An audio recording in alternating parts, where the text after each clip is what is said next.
Bang, sebenarnya mereka itu nggak jahat. Ya mereka orang-orang baik. Lagian ya Bang, mereka itu seperti itu ya karena pengaruh dari Abyss.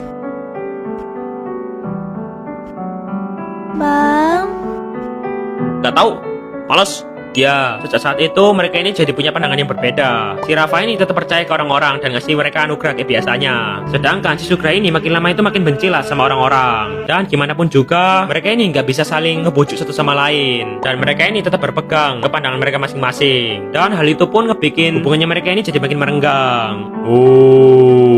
Lalu, pada suatu ketika, itu terjadi pertempuran. Wis perang lah antara cahaya dan kegelapan. Nah, di perang itu, pihak cahaya ini hampir ngalahin kekalahan. Dan si Rafa ini pun nyuruh pasukannya ke sisa ini buat mundur.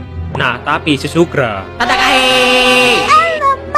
ya, si Sugra ini malah barbar dan langsung masuk ke markas Abyss. Ya, pasukan yang lain ini ya juga nggak bisa ngapa-ngapain. Soalnya mereka ini udah kalah gitulah. Nah, beberapa saat kemudian, si Rafa ini kaget. Dia ini ngelihat si Sugra ini keluar dari markas Abyss sambil ngebawa pedang Demonic Sword atau Meteoric Sword.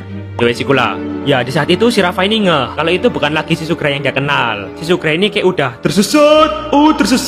Astagfirullah. Terus tiba-tiba si Sugra ini langsung ngebantai semua pasukan yang ada di sekitarnya, termasuk pasukan cahaya. Terus pas si Sugra ini ngeliat si Rafa, dia ini langsung kabur nggak tahu kemana.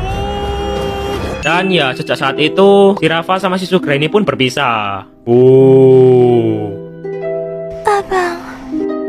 Nah, sejak berpisahnya mereka, si Rafa ini nggak berhenti buat berusaha nyari informasi tentang keberadaannya si Sugra. Pernah si Rafa ini nyoba minta bantuan kepada Secret Monastery of Light.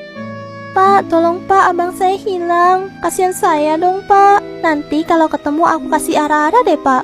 Nah, tapi mereka ini ngomong, ya gimana ya? Emang dari dulu dia itu ampas, sampah. Udah takdirnya dia jadi kayak gitu. Abangmu tuh gak jelas. Biar